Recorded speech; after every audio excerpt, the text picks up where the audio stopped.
మనందరిలోనూ కామన్‌గా ఉన్న సమస్య మెటబాలిజం పడిపోవడం అండి. తిన్నది అరక్కపోవడం, కడుపు ఉబ్బరంగా ఉండటం. దీనికి నేను ఫాలో అవుతున్న చిన్న చిట్కా చెప్తాను. నేను ఎంత కంట్రోల్ చేసినా గానీ ఒక్కోసారి ఒక ముద్దో, ముక్కో ఎక్కువేసేసి ఇబ్బంది పడుతూ ఉంటాం గదండీ! అలాంటి టైంలో నేను చేసే పనేంటో తెలుసా? జస్ట్ ఒక హాఫ్ చెంచా, అర స్పూను వామ్ అండి. వామ్ తీసుకొని నవిలేస్తే ఇక అంతే అన్నట్టు. ఇంకా బావుండాలి అనుకుంటే కాస్త టీ పెట్టుకోవడం. ఇక చాలా సమస్యలుంటాయి గదా! మనకి శ్వాస రిలేటెడ్ ఇలాంటివి. స్మెల్ పీల్చడం. ఎందుకు అంటే థైమాల్ అని చెప్పి ఒక సమ్మేళనం ఉంటుంది.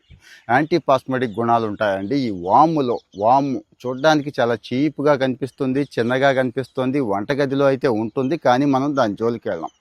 సో, మరి మంచి అరుగుదల కావాలి, తిన్నది అరిగిపోవాలి, ఒంటికి కొవ్వు పట్టకుండా ఉండాలి అంటే వాముని డైలీ ఫుడ్‌లో నాలాగే డైలీ ఫుడ్‌లో మీరు కూడా భాగం చేసేసుకోండి అని చెప్తున్నాను.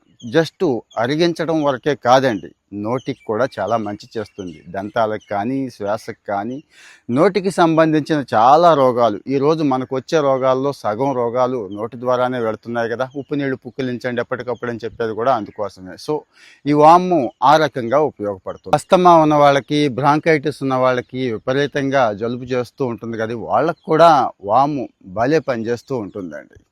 ఇందులో యాంటీ బ్యాక్టీరియల్ గుణాలు ఎక్కువ ఉంటాయండి. యాంటీ బ్యాక్టీరియల్ గుణాలు చిన్న చిన్న జ్వరాలకి వీటికి కూడా భలే పనిచేస్తూ ఉంటుంది మందు. ఇది వందుగా. సో, మరి మీరు ఇబ్బంది పడుతున్నాను, తిన్న ధరకి ఇబ్బంది పడుతున్నాను, ఫ్యాట్ అయిపోతానేమో, ఫ్యాట్ బర్న్ అవ్వట్లేదు, ఈ డౌట్లు చాలా మందికి ఉంటాయి. కొంతమంది అయితే భుక్తాయాసంతో బాధపడుతూ ఉంటారు కదా! ప్రతి పూట కూడా తిన్న తర్వాత జస్ట్ కొద్దిగా వామ్ అండి, ఒక అర చెంచా వామ్ లేదంటే వామ్ టీ పెట్టుకోవడం వల్ల చూసారు కదా ఎన్ని బెనిఫిట్స్ ఉన్నాయో.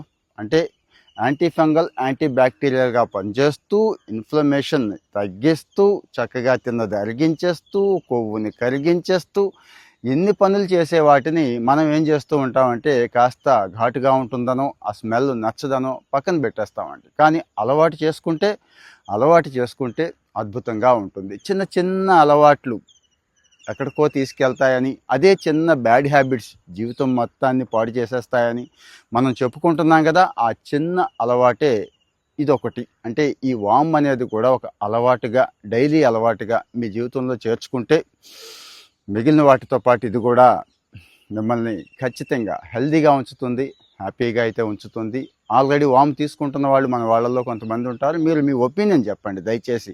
కొంతమంది నేను చెప్పింది నమ్మకపోవచ్చు. కనీసం మీరు మీ కామెంట్స్‌లో మీ ఒపీనియన్ చెప్తే, ఎందుకంటే మనం ఎప్పుడూ మంచి విషయాలే చెప్పుకుందాం కాబట్టి. Thank you.